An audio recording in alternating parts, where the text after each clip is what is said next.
Hello friends, welcome back to my YouTube channel English with Rimjhim Kesariya. और हम continue करेंगे आज हमारी पोम जो चल रही थी वैलिडिक्शन। पार्ट 1 में हमने 3 स्टैंजास देख लिए थे। अब हमें देखना है रेस्ट ऑफ द स्टैंजास और 4th स्टैंजा से अब हम स्टार्ट करेंगे। हमने पोम को थर्वली रीड भी कर लिया था और अब हम देखते हैं 4th स्टैंजा। क्रिटिकल अप्रिसिएशन हमारा जो चल रहा है वो कंटिन्यू करते हैं वैलिडिक्शन पोम का। So let's get started. 4th stanza. Then the poet says, explanation of the 4th stanza, okay? Then the poet says that the dull and ordinary selfish people or lovers whose love depends on the sensual connection and due to which they cannot bear the absence of one another. वो बोल रहे कि क्या होता है ना, जो selfish lovers होते हैं या सेल्फिश लोग होते हैं उनका लव क्या होता है, उनका लव जो है वो डिपेंड सेंसुअल कनेक्शन पे डिपेंड करता है। ठीक है, वो एक दूसरे की एब्सेंस को बेयर नहीं कर सकते। उनका लव जो है वो फिजिकल कहने का मतलब ये कि वो ये कहना चाह रहे हैं, पोइट जो है वो डायरेक्टली ये कहना चाह रहे हैं कि हमारा लव जो है वो स्पिरिचुअल लव है, लेकिन जो सेल्फिश लव होता है और जो सेल्फिश लोगों का लव होता है वो कैसा होता है, वो फिजिकल लव होता है वो। ठीक है, वो एक दूसरे की एब्सेंस को बेयर नहीं कर सकते। ठीक है, because being physically apart takes away the physical bond on which the only their love was dependent. क्योंकि वो अगर फिजिकली अपार्ट हो जाते हैं, डिपार्ट हो जाते हैं, यू कैन से अलग हो जाते हैं, अगर वो सेपरेट हो जाते हैं तो उनका फिजिकल बॉन्ड खत्म हो जाता है, जिसके ऊपर सिर्फ उनका लव जो है वो डिपेंड कर रहा था। ठीक है, now the 5th stanza. On the other hand, their love is not like those lovers because their love is more rare and specific. उनका लव जो है वो ज्यादा स्पेशल है, ज्यादा स्पेशल है और रेयर है उनका लव। यानी पोइट ये कह रहा है कि हमारा लव वैसा लव नहीं है, हमारा लव बहुत स्पेशल है, हमारा लव बहुत यू कैन से रेयर है, काइंड ऑफ बॉन्ड है, रेयर और स्पेशल काइंड ऑफ बॉन्ड है। They can't even understand it themselves. वो इस टाइप का लव है कि they themselves can not able to understand what sort of love of them is, कि किस टाइप का लव है उनका। But they are linked mentally, वो फिजिकली लिंक्ड नहीं है। यहाँ पे वो फिर से इस बात पे वो बार बार एम्फेसिस दे रहे हैं, वो बोल रहे हैं कि हम जो है वो लिंक्ड है, मेंटली लिंक्ड है। ठीक है, मेंटली और यू कैन से स्पिरिचुअली लिंक्ड है। Thus they do not care for their physical body parts such as eyes, lips and hands. वो फिजिकल पार्ट्स के लिए इसलिए उनको वो फिजिकल पार्ट्स को इतनी इंपॉर्टेंस नहीं देते हैं। Now the 6th stanza. Therefore their souls are unified by pure love. So the poet should leave now because his departure from his wife and simply expand the area of their unified soul rather than cause a rift between them.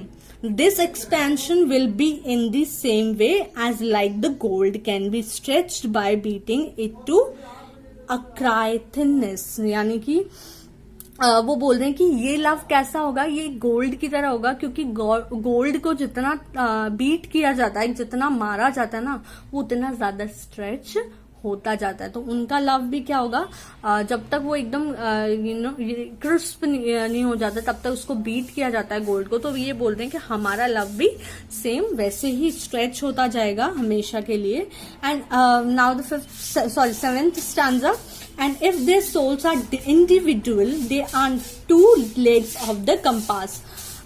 और ये stanza भी काफी important है 7th stanza का देखा जाए तो 7th stanza में वो बोल रहे हैं कि अगर हमारा लव हमारी सोल्स इंडिविजुअल है ना, तो हमारी सोल्स कैसे कंपास के 2 लेग्स की तरह है। कंपास जो होता है उसमें 2 लेग्स होते हैं। ठीक है, जिसे आप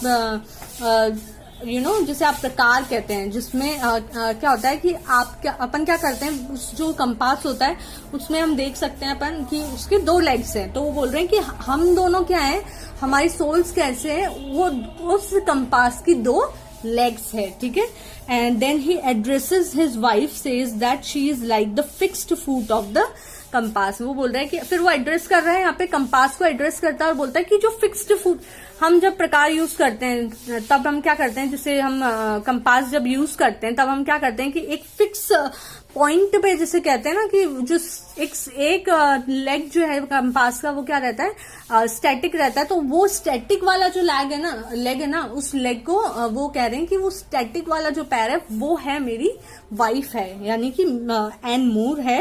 and the fixed foot seems as it is not moving but actually it moves on its own axis when the other leg moves. और हमें क्या लगता है कि वो बोल रहे हैं कि हमें ये रियलाइज होता है कि वो फिक्स्ड है, लेकिन वो अपने ही एक्सिस पे क्या करता है, घूमता रहता है। मतलब आप देखिए कितना अच्छा एग्जाम्पल जो है उन्होंने कंपास का देके किया है क्रिएट। तो ये बोल रहे हैं कि कितना अच्छा एग्जाम्पल दिया है उन्होंने, कंपास का एग्जाम्पल दिया है। तो this is one of the important stanzas of the pome. Now let's have a look on it's eighth stanza.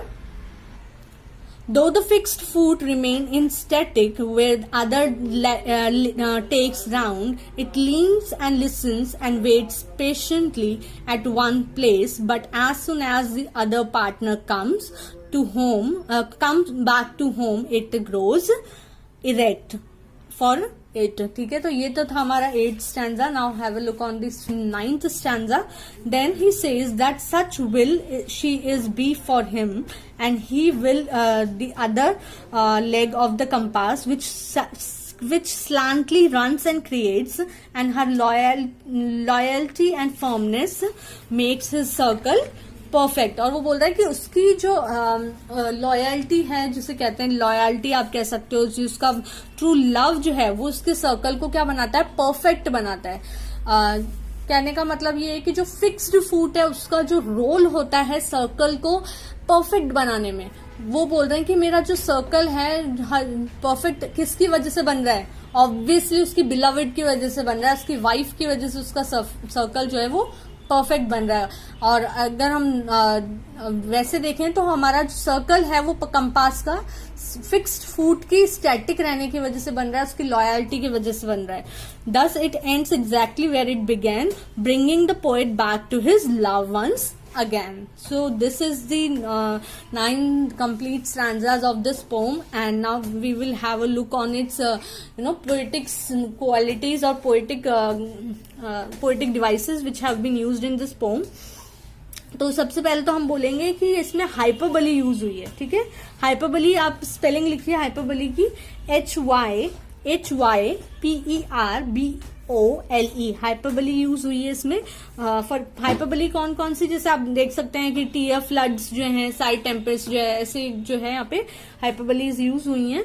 और सिबिलेंस यहाँ पे यूज हुआ है। ठीक है, एलिट्रेशन यहाँ पे यूज हुआ है, एलिट्रेशन यहाँ पे यूज हुआ है। For example soul is sense, तो ये यूज हुआ है। यहाँ पे सिमिली यूज हुई है।